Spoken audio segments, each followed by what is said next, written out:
Hey guys, welcome back. So we are returning to the temporary reality that is Sins of Sinister. And as we continue in this period that is still 10 years in the future, we come across these chimeras with very interesting names. Like for instance, we got Wallcrawler, who is Spider-Man and Nightcrawler, and I mean of course a bit of Sinister too. But in his case, I would have just appreciated they call him Spider-Crawler. And I mean, I know that name's already taken, but I mean, this is a temporary reality. Come on, we could have reused that. But enough rambling, let's just get into it. But first, if you're new to the channel, be sure to subscribe to catch the spills every week. And don't forget to hit that bell up top so we can squad up in the comments for the first hour.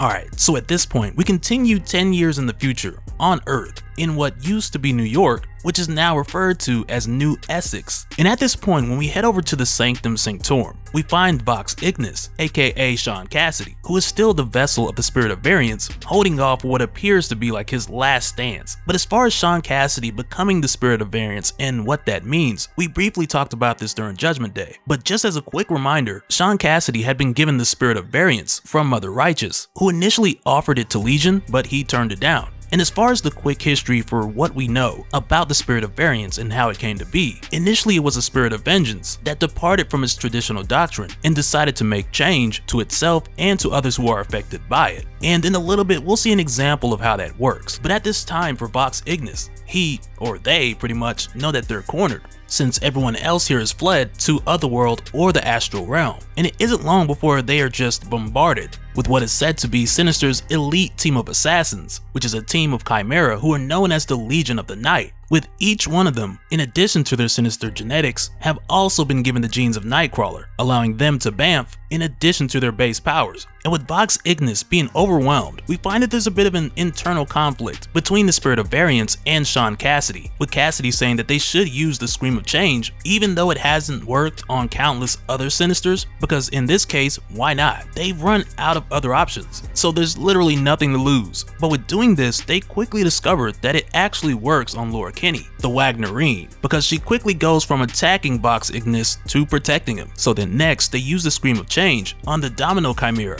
who goes by Auntie Fortune, and it works on her too. So from here with Vox Ignis having a high success rate, they're 2 for 2. They then use it on Wallcrawler, the Spider-Man variant, and it works on him too. But it seems as the others try to bamf out of there before they're compromised, but they're quickly stopped in their tracks when Auntie Fortune bamfs a few bullets over their way, sending headshots to the remaining chimeras before they can make their way back and report what happened. But now with this small group of chimeras being liberated, Vox Ignis tells them that they've got to get out of here before more show up. But before they do, Wagnerine tells Vox Ignis that even though her and the others have been liberated, they really don't know anything else outside of what they've been doing. So it's here she asks Vox, what are they fighting for? What is the higher cause or purpose that they are now serving? And with hearing this, we then step away for a moment and we get into some notes from Sinister, which date 9 years, 6 months, and 2 days from the moment that Moira's save point number 7 was created. And it's here we find for the most part Sinister speaking of the complications that he ran into with attempting to add his own DNA along with other variations to the original Nightcrawler, only to find each attempt producing a monstrosity.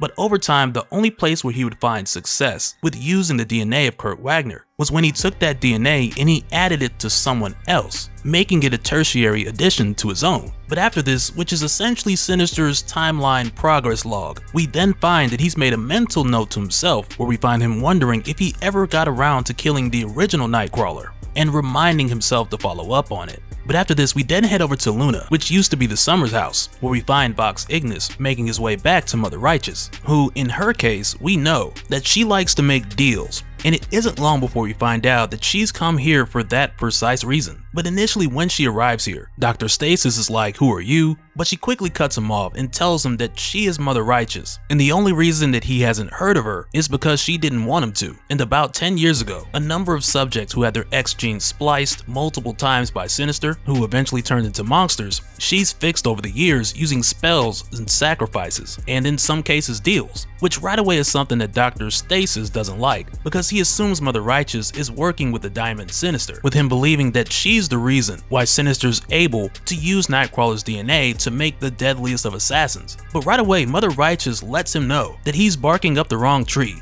she's not working with Sinister, but rather she is the fourth Sinister, which is the big reveal that has been cooking for some time. But also with her disclosing this information, immediately after, she tells Vox Ignis to do away with Dr. Stasis. But quickly Stasis gets born in his personal chimera to leap into his defense, on top of using a consumable to keep that fight a safe distance from himself. But while Vox is going back and forth with Bornin, the recently liberated and recruited Chimera then bamf in, with Wagnerine wasting no time to relieve Bornin's head from his body. And with this happening, it quickly shows us the answer to her question in the beginning, when she asked Vox Ignis about what higher purpose they should serve. Because as it turns out, these Chimera who are infused with the DNA of Kurt Wagner, they also inherit some of his traits. So at this point, with them finding this higher purpose to serve, they are putting everything into it. So now when they bamf here, Stasis restrains Wagnerine's arms and legs, only to discover that there is one more snit that he had failed to restrain, which just goes to show why these Nightcrawler chimeras were so feared by many. But after this, with Dr. Stasis dead, it's here we find that Mother Righteous had made a deal with Orbis Stellaris, the Spade Sinister who wanted Dr. Stasis dead. And for Mother Righteous, the arrangement was for her to kill Dr. Stasis, and with doing so, in return, Orbis Stellaris would give her the answers that she wanted, with her knowing that he's the reason that Diamond Sinister is all worked up. So in return, she wants to know what he's working on. And in response, Orbis explains two things, with the first being Dominion, which like we'd seen is the endgame of what Diamond Sinister is after, with it being the highest possible tier of interstellar intelligence, indistinguishable in power from the grandest mythical godheads. And Dominion is also what Orbis wants for himself, because like he told Destiny, only one person can obtain it.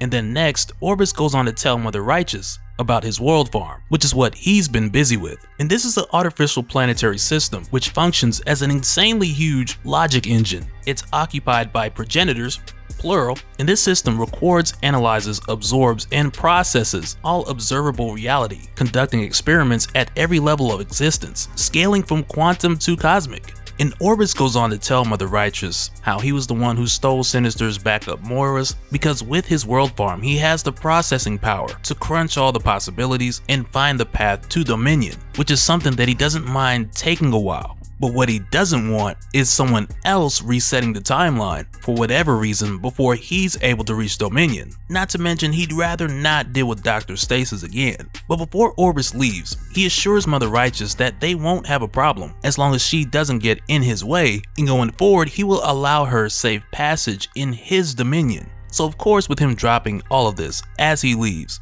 Mother Righteous needs a moment to think, so she tells Vox Ignis to bring her new resources, new recruits, new believers. So from here, that's precisely what they head out and do, with them first picking up a Colossus Chimera, and then after, they make an attempt to use a Scream of Change on a Namor Chimera, but it doesn't work. And with seeing this, it's like another one of those moments that we're given, where it leans into the idea that there's something about Nightcrawler's DNA that is allowing these different Chimera to be liberated.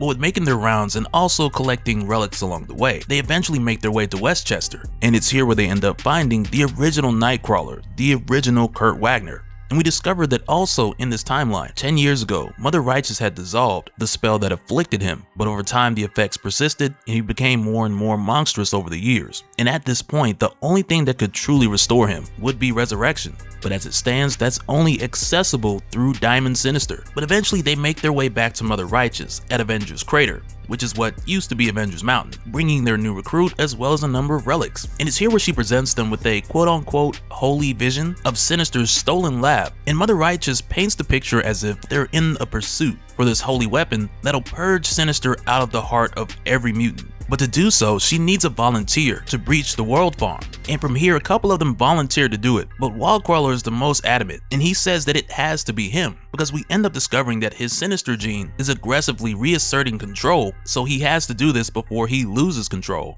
So they end up letting him do it. But when he bamfs to the sphere, they then realize that there's a teleportation barrier that has prohibited him from entry and killed him on the spot. And with seeing this, Mother Righteous asks, what was that guy's name? So they tell her it was Wallcrawler, so she tells them Wallcrawler has returned to the spark. And with Vox Ignis having doubts that this is remotely even a good idea, Mother Righteous assures him and the others that they will continue to move forward with this holy mission, with using the instruments of the gods. And with saying this, she shows them the Darkhold, the Eye of Agamotto, Mjolnir, Vorlex, the Crown of Tentacles, numerous insanely powerful artifacts that they'll gather to see this mission through to the end. And so now real quick, I want to give a special shout out to all the patrons. Thank you guys for all of your support. And for anyone who's new here who wants more information on how to support the channel, I got a link below where you can go to patreon.com/Dopespill.